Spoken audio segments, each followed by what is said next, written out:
श्रीमद्भागवत गीता दशम अध्याय। भगवान ने कहा, हे महाबाहो अर्जुन, और आगे सुनो। चूँकि तुम मेरे प्रिय सखा हो, अतः मैं तुम्हारे लाभ के लिए ऐसा ज्ञान प्रदान करूँगा जो अभी तक मेरे द्वारा बताए गए ज्ञान से श्रेष्ठ होगा। न तो देवता गण ही मेरी उत्पत्ति या ऐश्वर्य को जानते हैं और न ही महर्षि गण ही जानते हैं, क्योंकि मैं सभी प्रकार से देवताओं और महर्षियों का भी आदि कारण स्वरूप हूँ। जो मुझे अजन्मा अनादि समस्त लोकों के स्वामी के रूप में जानता है, मनुष्यों में केवल वही मोह रहित और समस्त पापों से मुक्त होता है।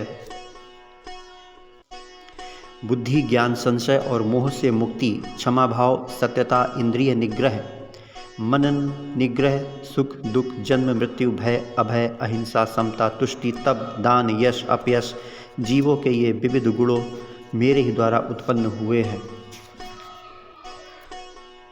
सप्त ऋषिगण तथा उनसे भी पूर्व 4 अन्य महर्षिगण एवं सारे मनु सब मेरे मन से उत्पन्न हैं, और विभिन्न लोकों में निवास करने वाले सारे जीव उनसे अवतरित हैं। जो मेरे ऐसे ऐश्वर्य तथा योग से पूर्णतः आश्वस्त हैं, वह मेरी अनन्य भक्ति में तत्पर होता है, इसमें तनिक भी संदेह नहीं है। मैं समस्त आध्यात्मिक और भौतिक जगत का कारण हूँ। प्रत्येक वस्तु मुझसे ही उद्भूत है।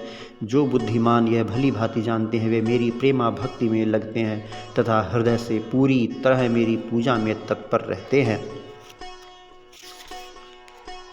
मेरे शुद्ध भक्तों के विचार मुझ में वास करते हैं। उनके जीवन मेरी सेवा में अर्पित रहते हैं और वे एक दूसरे को ज्ञान प्रदान करते हैं तथा मेरे विषय में बातें करते हैं, परम संतोष तथा आनंद का अनुभव करते हैं। जो प्रेम पूर्वक मेरी सेवा करने में निरंतर लगे रहते हैं, उन्हें मैं ज्ञान प्रदान करता हूँ, जिसके द्वारा वे मुझ तक आ सकें। मैं उन पर विशेष कृपा करने के लिए हेतु उनके हृदयों में वास करते हुए ज्ञान के प्रकाशमान दीपक के द्वारा अज्ञानजन्य अंधकार को दूर करता हूँ।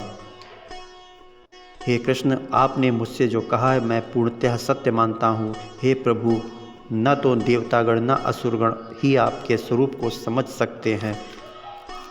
हे परम पुरुष, हे देव, हे उद्गम, हे समस्त प्राणियों के स्वामी, हे देवों के देव, हे ब्रह्मांड के प्रभु, निसंदेह एकमात्र आप ही अपने को अपनी योग शक्ति से जानने वाले हैं। कृपया करके विस्तार पूर्वक मुझे उन सभी ऐश्वर्य, दैवी ऐश्वर्य को बताएं, जिनके द्वारा आप इन समस्त लोकों में व्याप्त हैं। हे कृष्ण, हे परम योगी, मैं किस प्रकार आपका निरंतर चिंतन करूं और आपको कैसे जानूं? हे भगवान, आपका स्मरण किन किन रूपों में किया जा सकता है?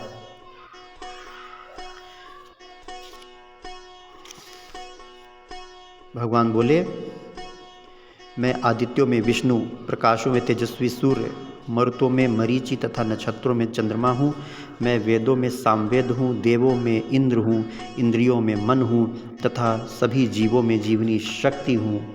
मैं समस्त रुद्रों में शिव हूँ, यक्षों और राक्षसों में संपत्ति का देवता कुबेर हूँ, वसुओं में अग्नि हूँ और समस्त पर्वतों में सुमेरु पर्वत हूँ। हे अर्जुन, मुझे समस्त पुरोहितों में मुख्य पुरोहित बृहस्पति मुझको जान।